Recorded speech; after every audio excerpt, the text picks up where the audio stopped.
Hello friends, welcome back to the channel Yo-Yo Bio. Today we are going to take this chapter Organisms and Population in detail. It's me, Dr. Vaibhav Awasthi, wherein I am going to guide you regarding the introduction of this chapter. Living world shows amazing diversity and complexity. So the living world is amazingly diverse and it is amazingly complex. Now, in order to understand this diversity and complexity, this living organism has to be studied at 8 different levels of organization. Level number 1, macromolecule, which includes DNA. Number 2, cells, which combines to form tissues, which combines to form organs. Organs will combine to form organ system, and many such organ system will come together so as to form an organism. Group of organism belonging to the same area, capable of interbreeding with each other, will form the population. Number of population will come together to form community, and last would be biomes. What are biomes? Biomes are communities of plants and animals showing common characteristics of the environment in which they exist. Now, whenever we study living world at these 8 different levels of organization, 2 questions should always come to our mind. Number 1, how? Number 2, why? NCERT textbook mentions, why does a bulbul sing a song? Now, when we ask how does the bulbul sings a song, then it connects to us that it is singing song because of the vocal cord which is present in the neck region. And if we ask why does the bulbul sings a song, then that connects to us that it is singing song so as to communicate with its mating partner, reproducing partner during the breeding season. Breeding season refers to reproduction season. Now what we understand is, जब भी हम लोग how पूछते हैं, how will always explain us the mechanism, and the question why will always explain us the significance of the living world. 4 more questions coming up in NCERT textbook. Number 1, why night blooming flowers are white in color? Remember, this can come up as an MCQ.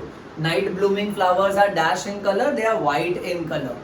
Now why they are white in color? It is because white color is easily visible at night time so as to attract insects for pollination. Number 2, since they are night blooming, okay, right, so at night time there is no sunlight available, and since there is no sunlight available, they cannot photosynthesize, so probably they would not like to spend that much amount of energy in creating extra pigments which are needed for photosynthesis. Moving on, how does the honeybee come to know which flower has nectar and which flower does not have? However, honeybees, whenever they come close to a flower, whenever they approach any flower, there is an electrical charge in the flower which connects and tells these honeybee that whether it has nectar or not. Though there is a detailed concept on this that flowers have negative charge and honeybees can detect these changes in cations and anions, that is the electrolytes which is present in the flower. On the basis of this, on the basis of chemical, at times on the basis of fragrance also, honeybee can detect which flower has nectar and which flower does not have nectar. Why cactus shows presence of thorn? Cactus usually grows in desert area. In desert area there is scarcity of water. Since there is scarcity of water, that is the reason why the leaf is reduced to thorn, so as to reduce the surface area for transpiration. If it would be showing presence of leaf, the plant would have lost lot of water in terms of transpiration. Second, the thorn also protects a cactus from the browsing animals. Third very important point, cactus, the stem is green in color because the stem takes up the function of leaf. Last, how does the chick, the bachu of chicken, come to know that this is my mother and not other? So here it is because of these specialized hormones called as pheromones. Pheromones, I'll be talking about it in one of the videos in quite detail. For now, let us continue with the next part. Ecology. Ecology is interaction between two biotic factors. Biotic factors means living organisms. Or you can say it's an interaction between biotic and abiotic factors. Abiotic factors will be non-living organisms. Whenever we study ecology, 4 levels of biological organizations are very much important to understand ecology. These 4 levels are exactly these 4 levels, which states we can study ecology at organismic level. Second, we can study ecology at population level. Number 3, we can study it at the level of community. And last, we can study it at the level of biomes. Now, studying ecology at organismic level is physiological ecology, where an organism is adapted. Adapted means adjusted. Here an organism is adapted for its survival as well as for its reproduction. हर प्राणी अपने पर्यावरण में कोई ना कोई adjustment अपने body और behaviour में लाता है ताकि वो अपने पर्यावरण को सुटेबली सूट करके एडजस्ट करके उसके अनुसार रह सके. Moving on, next. We have studied in our school days, early school days, that the rotation of the planet around the sun and along with that the tilt of the axis is responsible for determining the temperature and the season in a particular area. In terms of temperature, remember it is responsible for determining the intensity of the temperature. Second, it is responsible for determining the duration of the temperature. Any variation refers to changes. Any changes in temperature, in the season, along with changes in precipitation is responsible for developing a major biomes.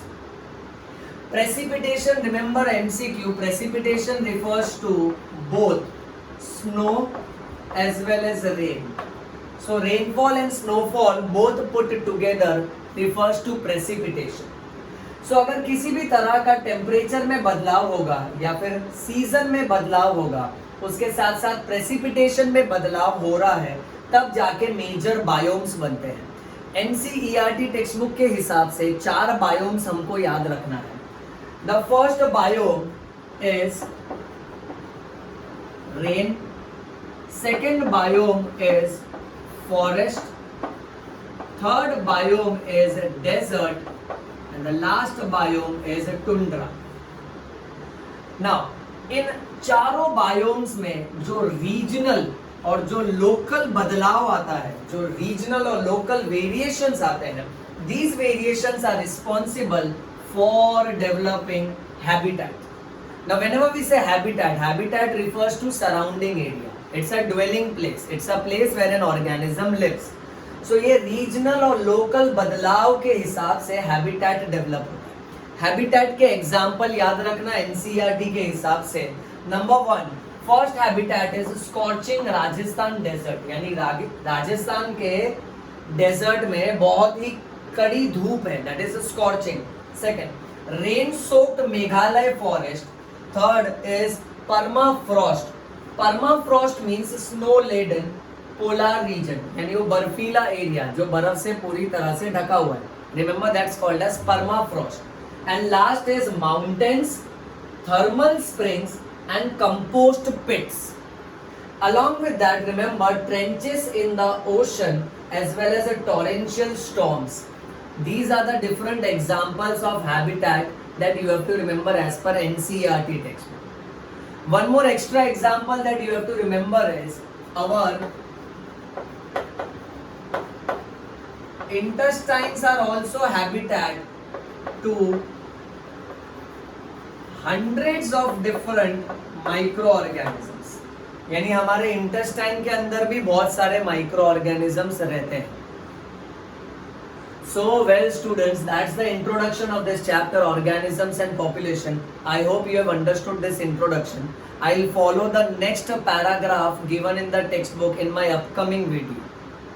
Like the video, share this video, comment this video, spread it to all the biology lovers, spread it to all the students those who are looking up for giving medical entrance exam. And not to forget, read bio, bleed bio, yo-yo bio. Thank you.